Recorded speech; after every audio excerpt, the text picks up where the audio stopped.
오늘은 사도행전 말씀을 통해서 우리가 하나님의 말씀을 함께 나누도록 하겠습니다. 예수님은 이 땅에 오셔서 공생애를 사셨습니다. 공생애 3년 동안 예수님은 12제자를 삼으셨습니다. 그 12제자를 무엇이라 불렀냐면 12사도라고 불렀었습니다. 사도라는 것은 불려진 자, 부르심을 받은 자라고 부른 사람들이 바로 사도라는 뜻이었습니다. 예수님께서 예루살렘과 온 유대와 사마리아와 땅끝까지 이르러 내 증인이 되라 라고 부르셨던 그 사명을 감당하는 그런 부르심을 받은 자였음을 우리는 말씀을 통해서 우리는 분명히 알 수가 있습니다. 그러나 12사도는 더 이상 이스라엘 경계를 넘어가려고 하지 않았습니다. 사마리아와 땅끝까지 이르러 내 증인이 되리라 라고 말씀하셨지만 이 사도들은 예루살렘을 넘어가려 하지 않았었던 겁니다. 그래서 하나님은 12사도가 아닌 또 다른 사도를 하나님께서 세우셨습니다. 하나님은 이 사도를 이방인과 임금들과 그리고 이스라엘 자손들에게 주의 이름을 전하기 위한 택한 그릇으로 삼아 주셨습니다. 그래서 예수님은 바로 이 사울이라고 하는 바울을 불러주셨던 것이었습니다. 이 주님은 이 죄인 중에 괴수였었던 사울을 불러주셨습니다. 그리고 그 원수 같은 자에게도 하나님께서 은혜를 베풀어 주셨습니다. 그 오늘 말씀 위에 절의 말씀 보면 19절에 이런 말씀이 있습니다. 함께 읽겠습니다. 시작. 음식을 먹음에 강건하여 지니라. 사울이 다메섹에 있는 제자들과 함께 며칠 있을새. 사울은 예수님을 만나고 난 뒤 눈이 멀었습니다. 그 눈을 예수님께서 아나니아를 통해서 고쳐주셨습니다. 그리고 이 사울은 다메섹에서 함께 모여 제자들과 함께 시간을 며칠을 보냈습니다. 그 며칠을 보면서 빛으로 오신 예수 그리스도, 그곳 가운데 사울아 사울아 네가 나를 왜 박해하느냐 라고 불렀던 예수님에 대해서 자세히 알아가는 시간을 들었습니다. 시간을 가졌습니다. 사울은 원래 성경에 대해서 엄청나게 박식한 사람이었습니다. 그는 바리새인이었습니다. 구약 성경을 연구했었던 율법 학자였습니다. 그런 사람이 구약 시대의 메시아가 곧 구원자가 어떻게 오는지 분명히 알고 있었습니다. 예수님이 어떤 분인지 설명을 듣고 난 후 사울은 구약의 성경의 말씀과 예수님이 연결되는 것을 느꼈습니다. 구약에서 말씀하셨던 그 구원자가 바로 예수 그리스도, 이 구원자를 나타내는 거구나. 그것이 믿어지기 시작했습니다. 그리고 사울은 그 안에 복음의 능력이 샘솟기 시작했습니다. 사울은 그것을 깨닫고 난 후 어떤 일이 일어났겠습니까? 오늘 본문 말씀 20절 말씀에 이렇게 얘기합니다. 읽겠습니다. 시작. 즉시로 각 회당에서 예수가 하나님의 아들이심을 전파하니. 지금 사울이 어떻게 했다고요? 즉시로 예수가 하나님의 아들이심을 전파했다라고 하는 거예요. 예수님을 만나고 예수님이 어떤 분이신지 깨닫게 된 이 사울은 변화되었습니다. 그러니 가만히 있을 수가 없었던 거예요. 즉시로 뛰쳐나갔습니다. 밖으로 나가자마자 하나님의 아들이 바로 예수다, 예수님이 바로 하나님의 아들이다라고 선포했었던 사람이 바로 이런 사울이었습니다. 여러분, 사울이 지금 다메섹에 간 이유가 무엇이었습니까? 사울이 지금 다메섹에 그리스도인들을 잡멸하러 간 이유가 무엇이겠습니까? 예수 자신이 하나님의 아들이라고 이야기를 했고, 또 사람들이 그 예수를 하나님의 아들이라고 선포하고 또 그 도를 믿고 있기 때문이었습니다. 그런데 지금 예수를 만난 사울은 어떻게 됐습니까? 금방 예수님을 박해하고 핍박했었던 그 사람이 이제는 변화되어서 즉시로 뛰쳐나가 예수님이 하나님의 아들이다, 예수가 바로 우리의 구원자다 라고 이야기했었던 사람이었습니다. 우리가 너무나 잘 알던 것처럼 사울은 율법주의자였잖아요. 예수님을 따르는 자를 박해하는 박해자요, 핍박자였습니다. 그런데 이제는 즉시로 변화되어서 예수 그리스도를 담대히 전하는, 때를 가리지 않고 하나님의 복음을 전하는 예수님의 사명자가 되었습니다. 주님의 택한 그릇이 되었습니다. 여러분, 오늘 이 사울은 이전의 모습과 이후의 모습이 완전히 뒤바뀐 모습이 되었습니다. 이제 그는 예수님을 핍박하는 핍박자요 박해자가 아니라 예수님의 택한 그릇이요 그리고 사명자로 살아가게 되었던 것이었습니다. 오늘 본문 말씀은 그러면 이런 사명자에게 하나님께서 어떤 은혜를 주시는가를 오늘 본문의 말씀에서 이야기를 하고 있습니다. 그러면 오늘 본문의 말씀에서 사명자에게 주시는 하나님의 말씀, 하나님의 은혜를 함께 나누도록 하겠습니다. 22절 말씀이에요. 읽어보겠습니다. 시작.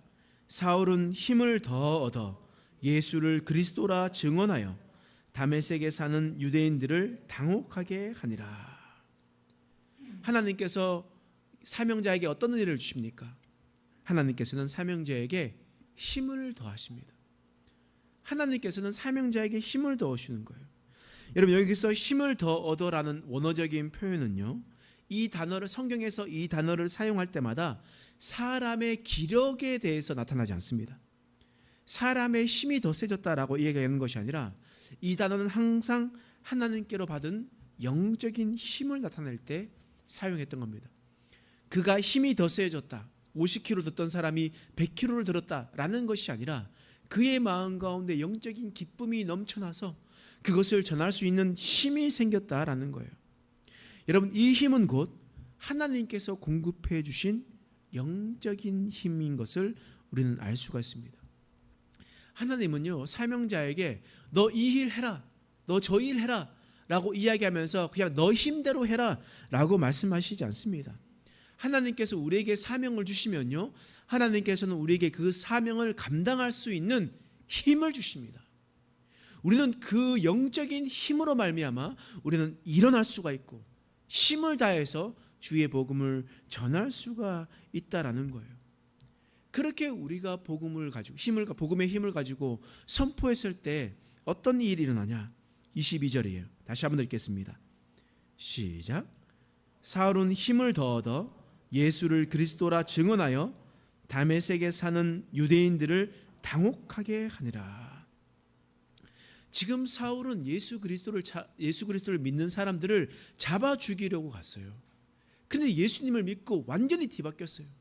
어제와 오늘이 완전히 뒤바뀌었단 말이에요. 그리고 난 다음에 주님께서 주신 힘으로 밖에 나가서 예수의 복음을 증거하기 시작했습니다. 그러니 세상 사람들이 당혹스러운 거예요. 세상 사람들이 당혹스러운 거예요. 여러분, 이처럼 복음에는 능력이 있습니다. 복음에는 힘이 있어요. 여러분, 이전까지 너도 교회 다니냐 라고 불렸던 자가 예수 그리스도를 믿고 예수 그리스도를 만나고 다녔던 사람은요, 완전히 뒤바뀌어 가지고 사람들이 당혹스러워요. 오늘 왜 이러냐? 사람이 이렇게 바뀌면 곧 죽는다던데 너 지금 큰일 난 거 아니냐? 라고 이야기를 한단 말이에요. 영적인 힘을 받은 사람은요, 완전히 뒤바뀐 삶을 살아갑니다. 예수님을 참되게 믿는 사람은 완전히 뒤바뀐 삶을 살아가게 되는 거예요. 이전과 이후가 달라져야 되는 거예요. 그렇다면 여러분들의 삶을 한번 돌아보십시오. 여러분들의 삶을 돌아봤었을 때 이전의 나의 모습과 이후의 나의 모습이 바뀌었다면, 나는 주님께서 주시는 힘으로 살아가고 있구나 라고 받아들이시면 됩니다. 그런데 내가 예수 믿기 전과 예수 믿는 후가 똑같다면, 여러분, 그것은 제가 위험하게 이야기할 수도 있겠지만 여러분들이 지금 예수를 믿고 있지 않을 수도 있습니다.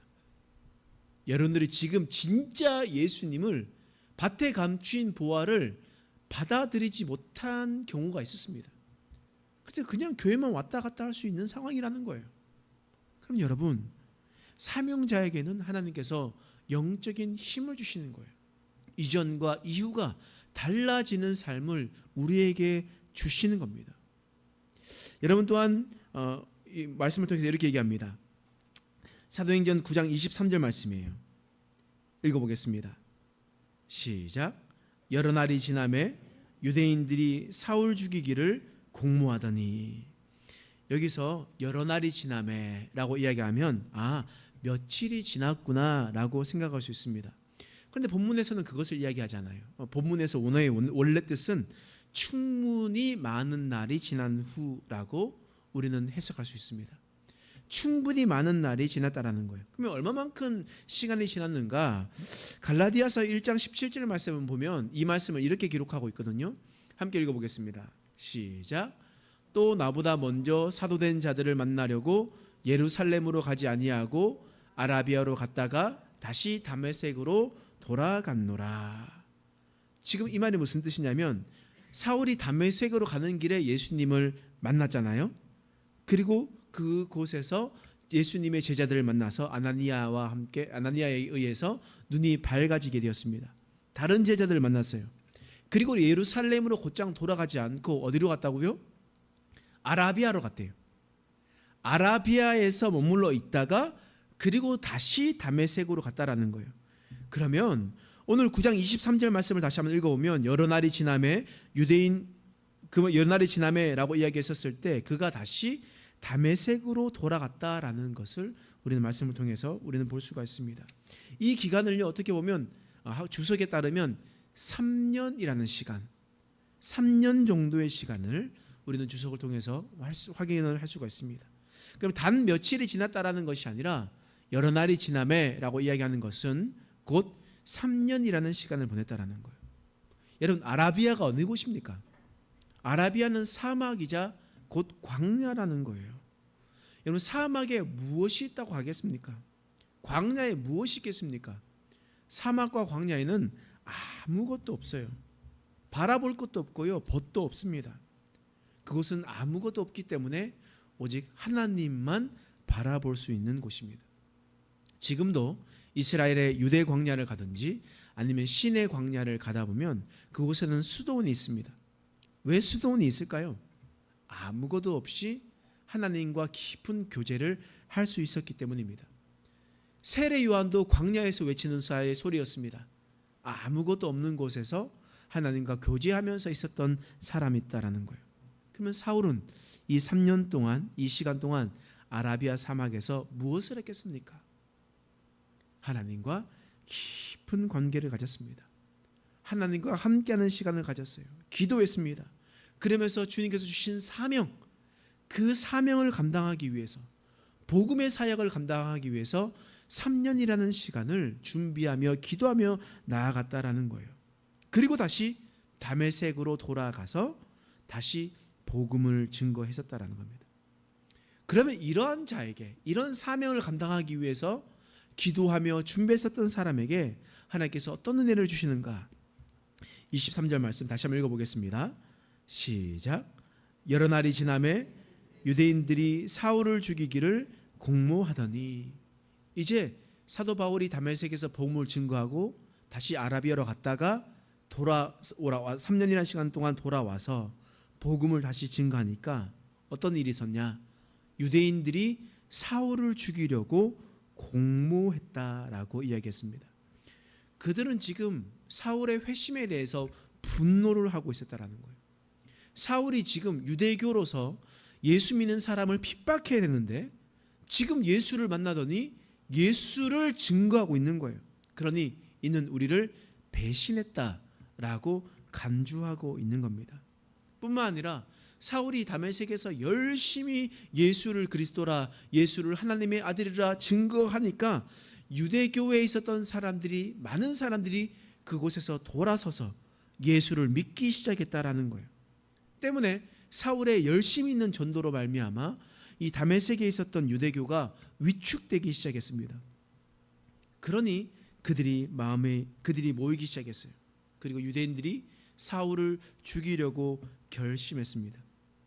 여기서 공모하더니라고 이 단어는요, 서로 논의하다라고 얘기하는 거예요. 그럼 서로 논의하다라는 것은 한 사람이 죽이기로 작정한 것이 아니라 예수를 믿지 않는 유대인 다수가 함께 모여서 사울을 모여 죽이려고 했다라는 거예요. 그러면 여러분, 암살하는 거 아닙니까? 암살? 죽이려고 한 거니까. 그러면 암살할 때 어떻게 해야 되겠습니까? 비밀리에 모여야죠. 뭐 어두운 밤에 모이거나 출입이 통제되는 곳에서 비밀이 새어나가지 않는 것을 잘 준비하면서 암살을 준비해야 되는 거예요. 여러분, 그런데 어떤 일이 일어나냐? 24절 말씀입니다. 읽겠습니다. 시작. 그 계교가 사울에게 알려지니라. 그 계교가 사울에게 알려지는 거예요. 유대인들은 지금 비밀리에 사울을 죽이려고 공모했습니다. 많은 사람들이 논의하고 공모하며 준비했습니다. 그런데 하나님께서 사명자에게 어떤 은혜를 주십니까? 자기를 죽이려고 하는 이 계교를 드러나게 하셨다는 거예요. 하나님은요, 이런 계교가 드러나게 하십니다. 사울을 죽이려 하던 자들은 아주 비밀스럽게 작업을 하기 시작했습니다. 그러나 그들이 아무리 감추려고 하더라도, 아무리 그들이 조심스럽게 비밀리에 준비하려고 하더라도 하나님께서 그 모든 것을, 거짓을, 잘못된 것을, 책략을 드러내게 하셨다라는 거예요. 드러내게 하셨다라는 거예요. 사울이 무슨 초능력이 있어가지고 멀리 있는 것도 들을 수 있는 600만 달러의 사나이가 아니잖아요. 여러분, 손모지가 아니잖아요. 그런 게 아니라 하나님께서 해주시다라는 거예요. 하나님께서 악한 계략을 드러나게 하셨다라는 거예요. 이처럼 하나님께서는 사명자에게 이런 은혜를 주시는 거예요. 여러분, 우리가 하나님의 사명을 받았습니까? 하나님께서 우리에게 사명을 주셨습니까? 그래서 억울한 일을 당하고 있습니까?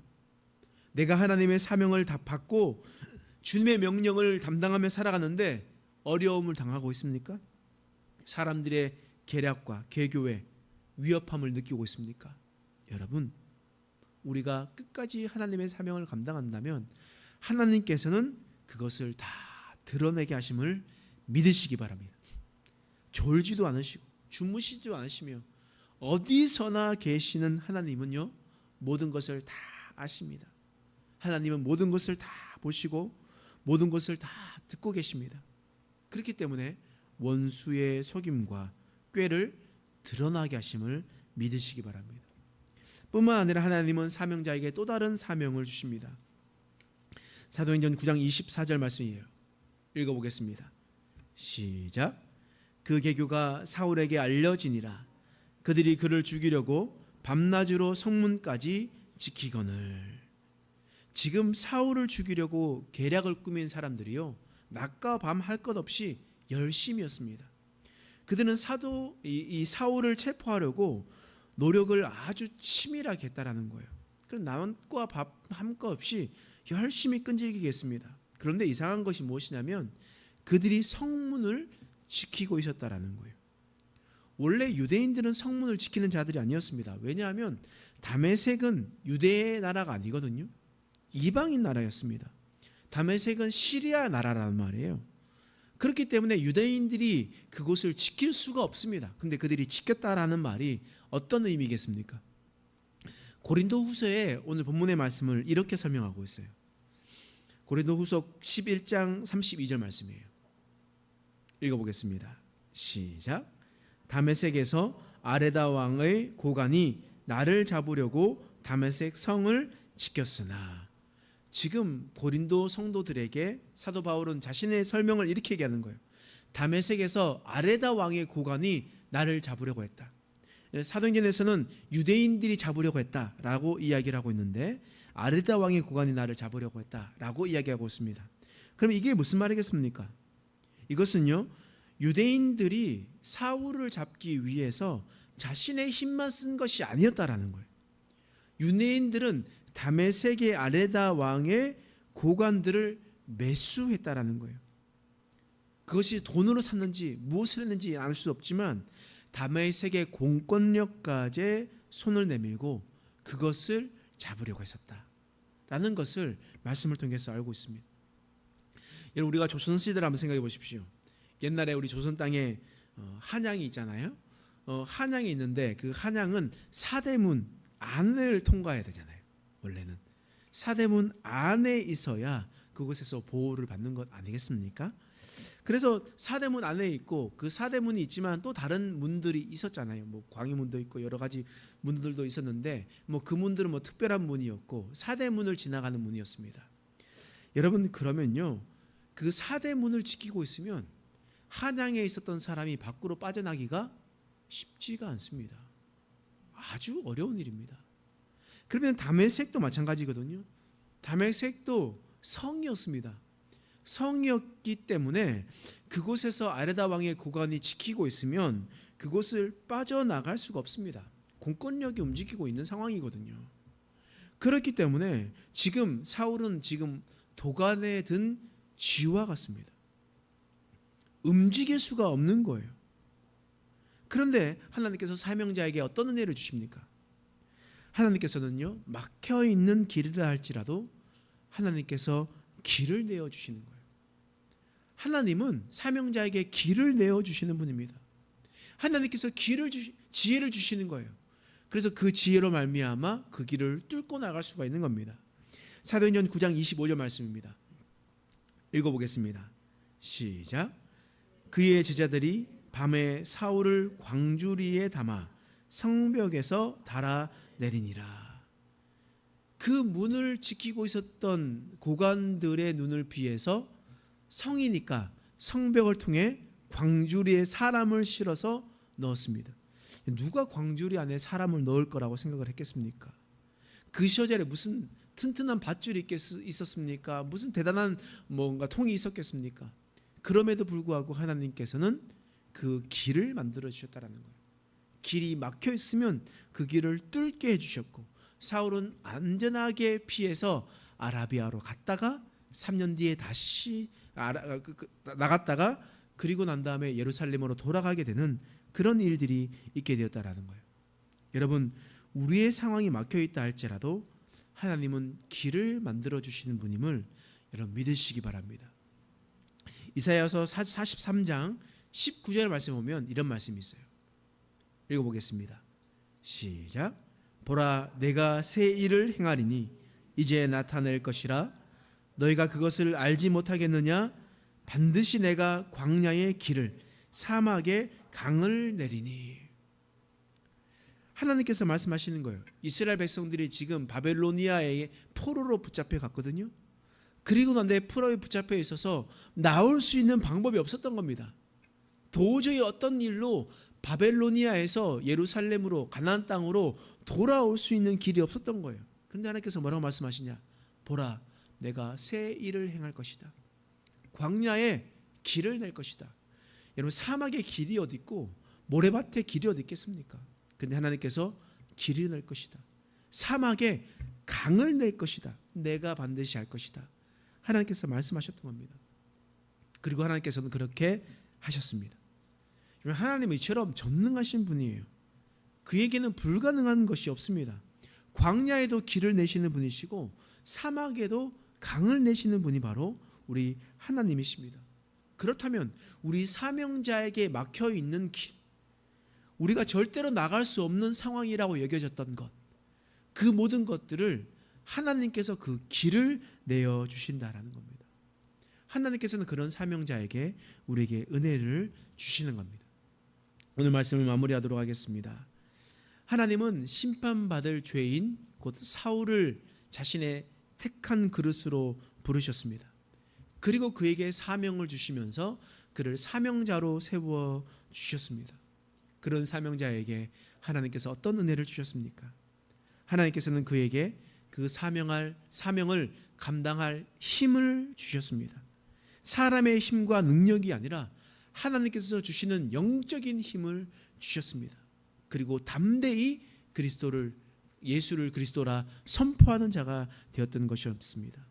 두 번째로 하나님은 사명자를 박해하는 계략을 드러나게 하셨습니다. 아무리 비밀스럽게 진행을 하더라도 하나님 손에 그 모든 것을 다 드러나게 하셨던 것이었습니다. 마지막으로 하나님은 사명자에게 피할 길을 주십니다. 모든 적군이 애워싸도 하나님은 길을 만들어 주시는 거예요.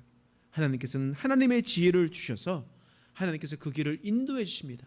아니면 하나님께서는 광야에 길을 내어 주시고 사막에 강을 만들어 주셔서 우리가 할 수 없는 놀라운 기적을 일으켜 주시는 분이십니다. 우리가 그런 하나님을 믿으며 살아가길 간절히 소망합니다. 때문에 하나님은 하나님의 사명자를 지키며 살아가는 자임을 믿으며 살아가는 저와 여러분 되시길 간절히 소망합니다. 기도하겠습니다. 하나님, 오늘 말씀을 통해서 우리에게 놀라우신 은혜를 베풀어 주신 것을 감사합니다. 하나님, 우리를 사명자로 불러주셨고 하나님 예수의 증인으로 삼아 주셨습니다. 하나님, 우리를 예루살렘과 온 유대와 사마리아와 땅끝까지 이르러 내 증인이 되리라 라고 우리에게도 말씀해 주셨습니다. 하나님, 우리가 그 사명을 잘 감당하는 자가 되게 하여 주옵소서. 주님께서 주시는 힘으로 감당하게 하여 주옵소서. 우리가 어려움과 힘듦이 있다 할지라도 주님께서 그 모든 것을 드러나게 하심을 믿게 하여 주옵소서. 또한 모든 조건이 에워싸더라도 하나님께서 피할 길을 예비해 주시며 하나님의 기적을 베풀어 주신 것을 믿으며 살아가는 인생 되게 하여 주시옵소서. 감사드리며 예수님의 이름으로 간절히 기도드립니다.